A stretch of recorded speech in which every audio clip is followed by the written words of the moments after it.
मध्य प्रदेश में किसानों का हाल आपने देखा, अब देखिए बच्चों का हाल। 6 साल तक बच्चे जिनके लिए आंगनबाड़ी कार्यक्रम चलता है। मध्य प्रदेश के कई इलाकों में आंगनबाड़ी केंद्रों का हाल ये है कि कई के पास ढंग के कमरे तक नहीं। छोटे छोटे कमरे में बच्चों को ठूंस कर भरने की कोशिश की गई है। जर्जर इमारतों में चल रहे इन केंद्रों में न बिजली है, न ही बच्चों के लिए पोषक आहार, न खेलने की जगह, न शौचालय। मध्य प्रदेश के आगर मालवा से जफर मुल्तानी की ये खास रिपोर्ट देखिए। मेरा गुड्डा बना इंजीनियर, बिल्डिंग पे बिल्डिंग चढ़ाएगा जी, चढ़ाएगा जी। मध्य प्रदेश का आगर मालवा जिला बिल्डिंग पे बिल्डिंग चढ़ाएगा जी, चढ़ाएगा जी। नीम के पेड़ के नीचे लगी बच्चों की ये आंगनबाड़ी, जिसे कायदे से 100 साल पुरानी इस जर्जर बिल्डिंग में लगना चाहिए। ज्यादातर समय ये सामने की जर्जर पड़ी बिल्डिंग में लगती है। हालांकि आंगनबाड़ी कार्यकर्ता राधा राठौर जानती हैं कि इस खंडहर में बच्चों को बिठाना खतरे से खाली नहीं।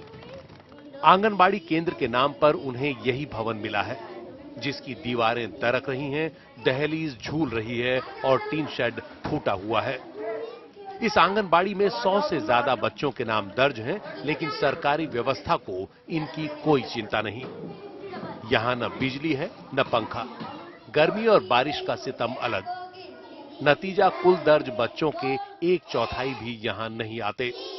सबसे मेन बात तो लाइट नहीं है यहाँ पे, बच्चे बैठ नहीं पाते।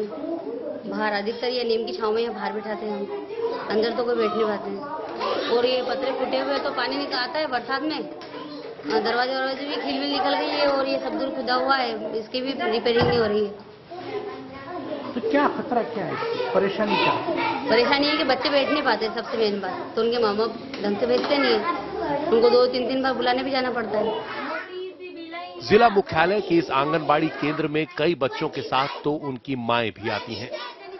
पंखा नहीं है, इसलिए साड़ी के पल्लू या कागजों से उन्हें हवा झलती है। गर्मी ज्यादा हो या बारिश हो जाए तो बच्चों को तुरंत इस जर्जर इमारत से बाहर ले आया जाता है। अंदर बिल्डिंग जर्जर हो रही है, सब जगह छेद है, किसी भी प्रकार का कैसा भी जानवर आ सकता है। कभी वो पत्ते भी नीचे गिर जाए, पत्ते इतने जर्जर हो रहे हैं, और बिल्डिंग भी गिर जाए तो कोई कह नहीं सकता है इस चीज को। कीड़े मकोड़ों का डर रहता है, बिल्डिंग गिर नहीं जाए, किवाड़ स्टोर है बिल्कुल जैसे गिरने जैसे, तो बच्चों को साथ लेके आते हैं, साथ लेके जाते हैं हम लोग। तो आधे टाइम तो भेजते नहीं डर के मारे, क्योंकि बच्चे यहाँ पर तो सुरक्षित नहीं है, तो फिर बच्चों को कैसे होंगे। कुछ साल पहले तक इस भवन में एक प्राइमरी स्कूल था। 2006 में खतरनाक और जर्जर घोषित किए जाने के बाद स्कूल ने इसे खाली कर दिया, लेकिन उदासीन सरकारी सिस्टम ने बिना सोचे समझे आंगनबाड़ी के 100 बच्चों को यहां भेज दिया। शासन ने कमरा मांगा था तो वो आंगनबाड़ी वाले को एक कमरा कोने का दे दिया। अभी भी किस हालत में बिल्डिंग है? बिल्डिंग जर्जर है सब आज भी। आपने जिस स्थिति जर्जर स्थिति में खाली किया था वही स्थिति अभी भी बिल्डिंग, वो स्थिति आज भी है। अब देखिए जिला मुख्यालय के ही इस दूसरे आंगनबाड़ी केंद्र को। 8 बाई 8 फुट के इस कमरे के लिए 80 बच्चों के नाम दर्ज हैं। 45 डिग्री तापमान और शरीर पसीने से तरबतर, और ऊपर से टीन की शेड। बिजली कनेक्शन ही नहीं तो पंखे की बात क्या करें। ऐसे में ये किताबें ही हवा का सहारा हैं। भोपाल के एसी कमरों में बैठे अफसर और नेता क्या इन तस्वीरों को देख रहे हैं? उन्होंने ही व्यवस्था दी कि सरकारी न मिले तो आंगनबाड़ी के लिए किराए का कमरा लें। आंगनबाड़ी कार्यकर्ता नजमा ने ये छोटा सा कमरा किराए पर लिया। अब 700 रुपए में और क्या मिलता। सरकार के निर्देश हैं कि इस छोटे से कमरे में बच्चों को खेल खेल में पढ़ाया जाए। उनका वजन, माप, मध्याह्न भोजन, मंगल दिवस कार्यक्रम सब कुछ यहां बेरोक टोक चले। साथ ही बच्चों के खिलौने, खाने के बर्तन, पानी की टंकी, शिक्षण सामग्री, पोषक आहार और दूसरे जरूरी सामान भी इसी कमरे में सहेजने होते हैं। मतलब जो 750 मिलते हैं उसमें कमरा सही नहीं मिल पा रहा। अब यहाँ तो 2000 हो तो अच्छी बढ़िया, मतलब पक्का कमरा मिल जाए सही 12.5। और फिर पंखे की व्यवस्था भी नहीं हमारे पास। और 750 में पंखे की व्यवस्था लाइट कौन देगा मुझे? ये जा रखने के ड्रम है 2, ये तो हमारे ही है वैसे। रख रखा है, मतलब गिलहरी वगैरह नहीं खाए, चूहे वगैरह मुंह नहीं लगाए, इसके लिए अंदर डाल रखा है तो हम ड्रम रख सकते हैं। अलमारी है मेरी और ये वजन मशीन है और ये सामान है साथ। बर्तन वगैरह हैं सारे, तो इसकी व्यवस्था तो यहीं पे रखनी पड़ती है, बाहर रख नहीं सकते इसको। आंगनबाड़ी केंद्रों के लिए सरकारी व्यवस्था इन इलाकों में सिर्फ 200 से 750 रुपए महीना तक देती है, जो कहीं से भी व्यावहारिक नहीं। अब जिला मुख्यालय से कुछ दूर चलें, 45 किलोमीटर दूर सुसनेर। यहां सुबह के 8 बजे हैं, मंदिर की घंटी बज चुकी है, बच्चे आंगनबाड़ी में आने लगे हैं। 6 बाई 6 साइज का छोटा सा कच्चा कमरा, ऊपर से टीन की छत। आप ही सोचिए, क्या 80 बच्चे यहां बैठ सकते हैं? ऊपर से दूसरा जरूरी सामान और पोषण आहार भी रखना होता है। ऐसे में सुषमा कोहले इन बच्चों को मंदिर के आंगन में पढ़ाती हैं। बीते 8 साल से मंदिर में ही ये आंगनबाड़ी चल रही है। तो वार्ड में पूरे कुल मेरे बच्चे हिब्राई जो है 80 बच्चे हैं, तो हम फर्श बिछा के उनको बिठा भी नहीं सकते हैं। मतलब ये इतने छोटे से कमरे में हम क्या कर सकते हैं? 750 में लाइट वगैरह कुछ भी नहीं है, तो इसीलिए हमने उस चीज की व्यवस्था करी बाहर, और वहाँ पे पूरा खुला मैदान लिया है। वहाँ पे मैं बच्चों को पढ़ाती हूँ और वहीं पे अनौपचारिक शिक्षा वगैरह और गतिविधियाँ कराती हूँ बच्चों को। यही नहीं, आंगनबाड़ी कार्यकर्ताओं को मिलने वाले पैसे में भी बेईमानी होती है। 5000 रुपए मानदेय मिलना चाहिए, सहायिका को मिलते हैं महज 2500 रुपए, वो भी तब जब आंगनबाड़ी के अलावा स्वास्थ्य और शिक्षा विभाग के तमाम सर्वे का जिम्मा भी उनके ही सिर पर आता है। हम तो पूरा आंगनबाड़ी का करते हैं, हम सर्वे से लेके जो बच्चे का जन्म हुआ उसका मॉनिटरिंग करना है, ग्रेजुएट वगैरह देखनी है, मंगल दिवस मनाना है। टोटल जो आंगनबाड़ी में सारी एक्टिविटीज रहती हैं, जो काम रहते हैं, फील्ड के भी काम रहते हैं, वजन घर घर जाके करना पड़ता है।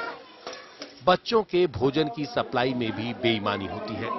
जैसे यहाँ श्री राम मंदिर में लगने वाली आंगनबाड़ी में दर्ज 70 बच्चों में से महज 25 भी नहीं आए। समूह ने एक कटोरा भर सब्जी और गिनती की रोटियां भेजकर अपनी जिम्मेदारी पूरी कर ली। बच्चों को एक एक रोटी से ज्यादा नसीब नहीं हुई। ये रोज की कहानी है जो दब जाती है। कौन है जो बच्चों के हक का निवाला निगल रहा है? मालूम सबको है, मगर बोलने की हिम्मत कोई नहीं करता। ये हालात मध्य प्रदेश के तमाम इलाकों के हैं। राज्य में 96,987 आंगनबाड़ी केंद्र हैं, जिनमें से 63,252 शासकीय भवनों में, जबकि 28,674 किराए के कमरों में चलते हैं। 5,061 तो ऐसे हैं जिन्हें भगवान भरोसे छोड़ दिया गया है। इन केंद्रों में प्रदेश के 6 साल तक के 79,83,134 बच्चों के नाम दर्ज हैं।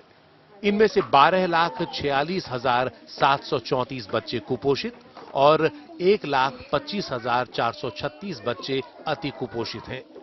26,085 केंद्र ऐसे हैं जहां शौचालय नहीं है। 69,651 केंद्रों में बिजली के कनेक्शन नहीं है, जबकि 77,093 केंद्रों में पंखे नहीं हैं। 33,201 आंगनबाड़ी केंद्रों में रसोई घर नहीं है। 22,845 में सामान के भंडारण की अलग जगह नहीं है। ऊपर से आंगनबाड़ी कार्यकर्ताओं और सहायिकाओं के करीब 6,000 पद खाली पड़े हैं।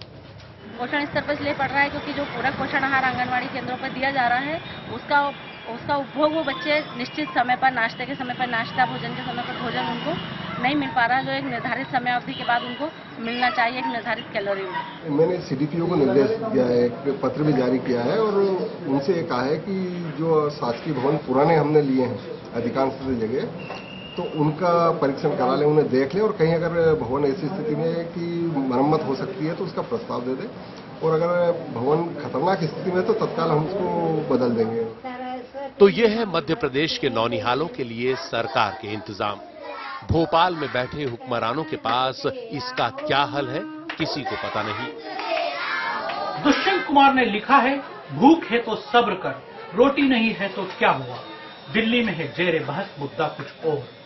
जिम्मेदार हुक्मरान इन बच्चों की चिंता शायद इसलिए नहीं करते क्योंकि इनका वोट नहीं होता। आगर मालवा से जफर मुल्तानी, NDTV इंडिया के लिए।